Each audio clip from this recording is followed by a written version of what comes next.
Well, hi, everybody. We're back. And what we wanted to talk about this week was heart health. And we thought we'd take the next few weeks to talk about some of the major areas of the body's functioning in our health, heart health, brain health, gut health, things like that, and just go a little more deeply into these aspects of our health in our lives and what creates the problems that are so prevalent in our culture today and how we can restore our health. So when heart came up, I have a lot of history about that I want to share with you personally. My first husband had a heart arrhythmia that was life-threatening. Now, why did he have a heart arrhythmia? Well, he lived on animal, some vegetable, but mostly animal, and he had wine every day. Classic meat and potatoes guy in the standard American diet, huh? Yeah. And so we explored macrobiotics to see if we could, through food, make a difference in his health. And macrobiotics is just whole foods centered primarily around rice and lots of veggies and beans for your protein source or lentils. So that made a major difference in his health. He was able to get off the medications he was on, which he didn't like, and everything seemed to really shift and be much, much better. So then later, as I've told you many times before, I had a minor stroke. Me and with getting involved with whole food eating with my first husband, and then it evolving through really studying and living Ayurveda. And we had a healing foods restaurant that also served raw food, the live food that made such a difference in the fibroid tumor that I had, really shrunk that and took away all my concerns of what that might evolve into. We became foodies in the sense of health foodies. And we were so careful with the ingredients that we ate and used, and it was all organic. We really saw the value in that. But we were using olive oil and umeboshi vinegar, which is a very salty plum vinegar, almost every day. And I used the ghee that Bill made, which is just clarified butter, in our beans and lentils and soups and stews.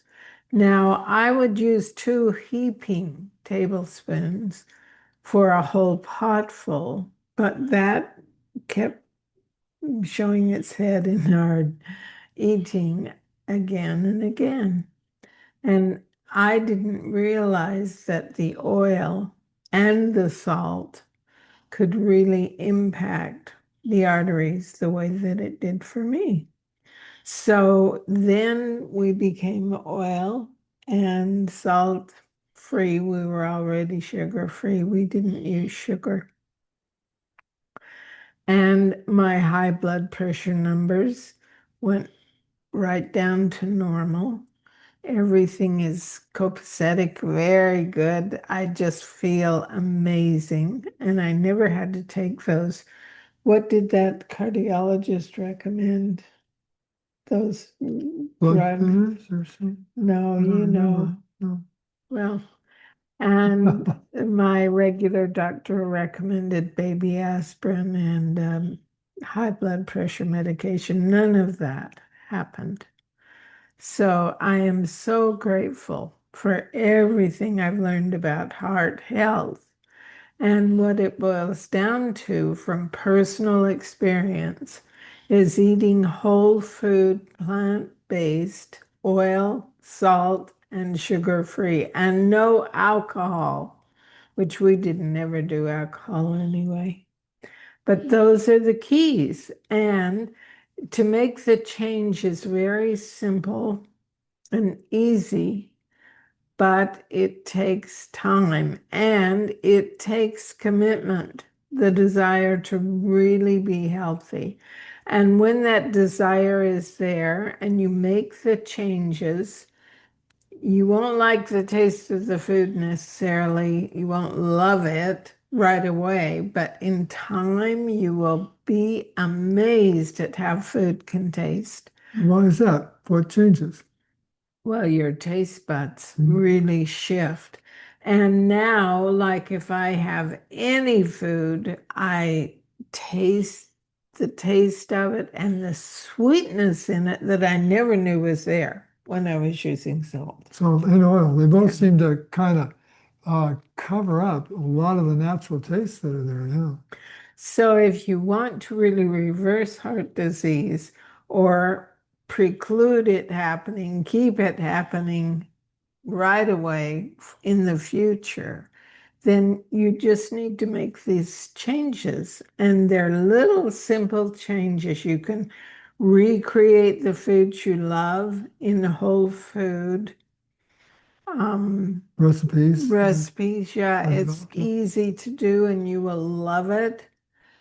And the food tastes so good, so much better than anything that creates heart disease. But it takes time to recognize that. Yeah. So I want to really encourage you. We can, before we have a catastrophe, really shift the way we feel and the clarity we have, everything, and the ability to exercise and feel vital every single day. It's just amazing what's possible for us if we just decide, I'm going to be healthy. And I don't care if I'm uncomfortable a little bit with the taste of food for a few weeks to make that happen. I'm going to go through that process. No question. Yeah, like when you have that mini stroke, it really gets your attention. But yeah, I guess what I hear you suggesting is why wait for a life-threatening event to make the change when prevention is available? Yeah, and it's so simple. We've just been conditioned to believe that meat and potatoes are what we need. It is not what we need. In fact, over time, like with my first husband and myself, it creates real health difficulties. And we can prevent all of that so easily. And you will love this food once you go through the taste bud adjustment more than anything you're eating now, believe me. And if you're overweight, you'll lose weight naturally. You'll reclaim your health and you'll feel like we were designed to feel amazing. Yeah, so that's our story. That's the journey that's led us to where we are and why we have so much conviction about it. And I thought I'd add just some facts to kind of back up the story that Connie's been sharing. So basically, what is the heart? Why does it even matter? Why does it even matter? Well, it's basically the central pump in our whole circulatory system. So it's moving blood that's rich in oxygen and nutrients to every cell in our body. It is essential. That thing's, it's 24/7. That baby goes down for a few minutes, big trouble. Big trouble. And it's beating like 100,000 times a day. Wow. It is a workhorse. And so it not only plays a role in getting the nutrients and the oxygen to the cells, it also plays a key role in removing the waste, like the carbon dioxide that comes from, that's like a metabolic waste, other metabolic byproducts. And like if there's excess cholesterol in the system, then it's what gets that to the colon so it can be expelled. So it's essential. It's like the number one organ in our body. Yes. And so what is it that goes wrong? What is it what is heart disease? Well, heart disease per se is like it's been the number one killer in North America anyway, we heard a video this morning, since 1921. It's been Wow. number one Wow. cause of death. And so this idea, or the term heart disease, it actually refers to a number of different conditions or diagnoses. And probably the most common one we hear about is high blood pressure. And so the thing about high blood pressure is that there isn't a strong symptom if we have high blood pressure. Yeah, I didn't know I even had high blood pressure until I had the mini stroke. I had no idea. Yeah. And well, you did check it like almost annually or every couple of years when you see the doctor, and it was always normal. But when you had that mini stroke, it spiked. It was up in the 150s and maybe, I think initially like 160s. Yeah. And so we don't know when that came on, but we managed it. We monitored it very closely afterwards, and we kept seeing it come down, come down, come down. You kept adjusting more and more, and particularly dropping the oil and the salt. That made such a It difference. was happening really quickly. Yeah. Yeah. So that's the thing. There's not a strong symptom for a high blood pressure, so it's good to check. But the high blood pressure, it puts a strain on the heart. So the heart has to work harder. Every 100,000 beats every day, it's working harder if we have high blood pressure. The other, which is what was contributing to what we figure what was contributing to Connie's mini stroke, is arterial sclerosis, or the hardening and narrowing of the arteries from plaque buildup. Yeah. Excuse me. So arterial sclerosis, and another real common one that fits under that umbrella of heart disease is heart arrhythmias, this irregular heartbeat. And you know what's so interesting? By eating whole food plant-based, over the years, I used to have a heart arrhythmia that I was born with. It's gone. The gal who was doing testing when I had the mini stroke, she said, "You don't have any arrhythmia." That was the first time I was aware of that, but that also has been healed. Yeah, well, and that was your first husband's experience too. Yeah. You know, the initial diagnosis said, you know, this is something you cannot cure, cannot restore. And so you've got these 7 meds and you'll be on the rest of your life, but it'll extend your life more than if you don't take them. Right. But fortunately, he didn't like the results of, you know, his experience of life when he was taking those. So that led to the trip to macrobiotics and Yeah. everything from there. And it completely reversed his arrhythmia as well. So there are some other things, congestive heart failure, these kinds of things. They all are under that umbrella of heart disease. But basically what causes it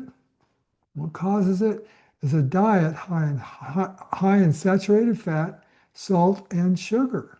There is so much research now that's showing that diets high in saturated fat, salt, and sugar, they all lead to chronic inflammation, insulin resistance, type 2 diabetes, all of these things that are what are underneath the cause of high blood pressure, arterial sclerosis, and arrhythmias.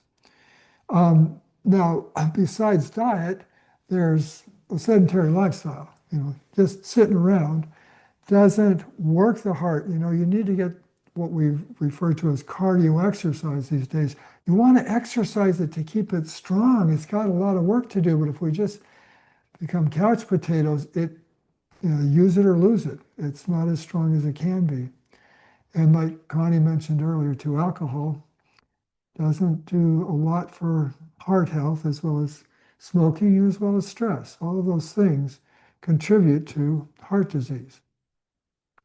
So what Connie experienced and what we all lived with initially until we found the whole food plant-based path for restoring health, conventional medicine basically often just tries to manage these symptoms that come up.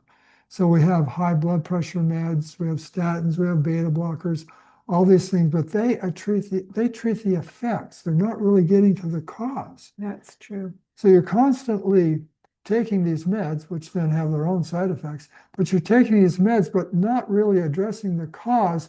So there's always this imbalance in your body. You're still imbalanced, the system is still imbalanced, but you've got a med that's kind of hiding, band-aiding the symptom. Yeah, and that's what it was, Bill. Statins. This Oh, yeah, cardiologist that's said, right. "Oh, you've got to go on statins immediately." And I said, "No, I don't take medication." Well, that was the end of him. Yeah, right. He didn't really care to see you again. Yeah, because that's what they understand. But what so much research has shown, and we've experienced ourselves, is that they don't reverse plaque buildup or reduce inflammation. They don't remove the source of these problems. They just deal with the symptom. And that's what's so great about whole food plant-based. It really brings the inflammation down, Yep, down, down so quickly. yep, yep. And then people with arthritis and conditions like that, they start to feel pain relief. Yeah, with the lack of inflammation, as the inflammation goes down. So yeah, what truly heals the heart beyond just managing it is a whole food plant-based diet, nutrition. And there are a number of doctors, Dr. Caldwell Esselstyn, Dr. Dean Ornish, Dr. John McDougall. This is back in the 80s. They were showing that this diet reverses heart disease. And yet still, how many, this is like 40, 50 years later, it still hasn't gotten mainstream. There's still so much medication going out there to deal with symptoms instead of reversing it. But that's people's choice. And so it's really great to see that this diet actually dissolves plaque. It reverses the condition of heart disease. And what does that, they're showing in science, is that it's high in fiber, Yes. all the antioxidants, and all the anti-inflammatory compounds. So with this diet, you find that your cholesterol numbers are lowered, your blood pressure comes down, your blood sugar is stabilized, so those numbers come down. All that happens naturally, but so often people will say, well, this diet lowers cholesterol. It doesn't lower cholesterol. It removes the source of high cholesterol. You see, it's not a matter of going in there and pushing something down. It's simply a matter of giving the body what it needs. So the cholesterol and the blood pressure, all that doesn't come up as a result of the inflammation and the difficulties that the standard American diet causes, the inflammation and all that. True. So they often say there's like 4 pillars to heart health. The first being nutrition. So we're big on whole food plant-based. You've got that message, right? But also, it's really important to move. You need exercise. And a lot of programs point out that, just 30 minutes a day of walking or yoga or any kind of heart pumping activity makes a world of difference in your heart health.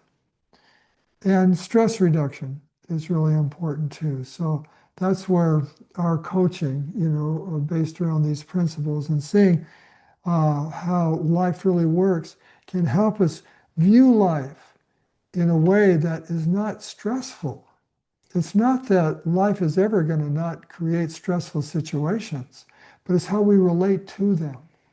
Yeah, for me, I just have so much joy and gratitude for my life every day since having this understanding and really seeing the truth of how life works and how our thinking creates our moment-to-moment experience, not the circumstances. Yeah, where's the stress when we really see clearly what's going on? It's like the snake in the string analogy or the rope. Yeah, it's like if you glance down, so we lived in Santa Fe, New Mexico, where there were rattlesnakes.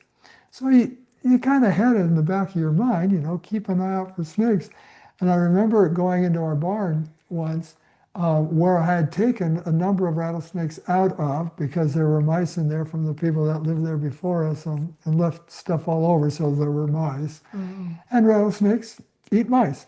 So I had gone into the barn a few times and you hear that rattle and you go, okay, got to do something here. So I would catch them and take them miles away and hope they never found their way back. So I knew there could be snakes in the barn. And one evening I was going in, it was still light, but not real light. And I saw a snake on the floor, and your heart starts pumping pretty quick. It's one thing to hear them, so you kind of know where they are, and you can kind of sneak up on them. But to walk in and it's right there, it's very stressful. And so then I turned the light on, and it was just a rope. It was Oh, a short piece good. of rope on the Good. floor, and this is a classic analogy: is it a snake or a string, a snake or a rope? And right away, your body settles down. When you see the reality of how life works, what Connie's talking about, we relate to life differently, and situations that used to come up and really trigger us. Like I used to get triggered when people used to cut me off in traffic. It just doesn't do the same thing anymore. I see what's going on. And so it's no longer a snake, it's just a string, and we don't get stressed out. So it's seeing how life really works really changes that whole stress relationship to life. True. Yeah.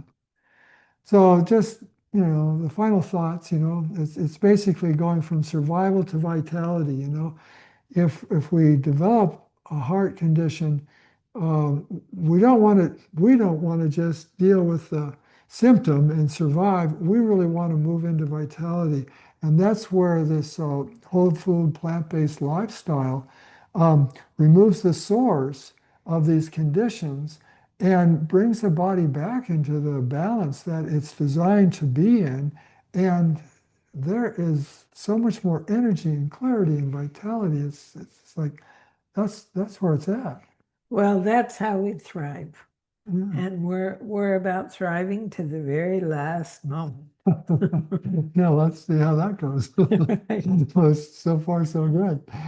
So yeah, the last comment is just that, conventional medicine can really save lives in emergency. We're not putting conventional medicine down, but trying to manage symptoms as opposed to curing the underlying cause when that's possible, that's where we want to go. Yeah, exactly. So true healing happens through lifestyle, not through medication. Yeah, and the body is the healer and it wants to heal. So we just need to support it. And That, it does. yeah, really good point. Give the body what it needs. It wants to heal. It's Yeah. designed to heal. It's in the Yeah. blueprint of every cell in our body. So just set the right conditions and we're away. Now, we made the most amazing recipe. It sounds kind of, I don't know, maybe not amazing, but it is. So, garlic scapes are now at the farm and at your farmer's market, even in the markets that you visit. And they are so wonderful to cut up the pieces and use them in a veggie stir fry. And we added carrots and beets, asparagus, sugar snap peas, broccoli, and onion. Whoa, is it good? We just loved it. We had that as a side dish, but you could make a whole meal out of it by just adding cooked grain and a handful of nuts and seeds, or just nuts, or just seeds. So delicious. Yeah, it was really good. So I encourage you to make it. And if you don't have garlic scapes, just mince a couple of garlic cloves and Yeah, you're fine. that'll work. That'll Yeah. work. But it is kind of fun to use these more exotic items that come along every now and then. And today I'm taking the balance of the garlic scapes and we're making a pesto with basil from the farm and spinach. And then we're putting that pesto on a salad of garbanzo beans, tomatoes, cucumbers, and then we'll mix that up with the pesto and put it on a bed of beautiful farm lettuce. Connie's so great this way. I mean, anything that comes into the house food-wise, she finds the most unique ways to combine them and then, keep moving them forward by shifting, just kind of swinging them this way so they don't seem like the same dish again. But it saves a lot of prep and cooking, when you make big batch, and then you're able to swing it along the week. Now, like this garbanzo bean salad we're making today, we probably will make enough for 2 days. So the second day we could even add some corn to it, and that would be delicious and totally change the taste profile. So I encourage you to be creative in the kitchen. It's so much fun. And it can be so health giving if we eat whole food, plant based, salt, oil, and sugar free. That's it for now. We'll be back next week. Hope to see you then. Thanks.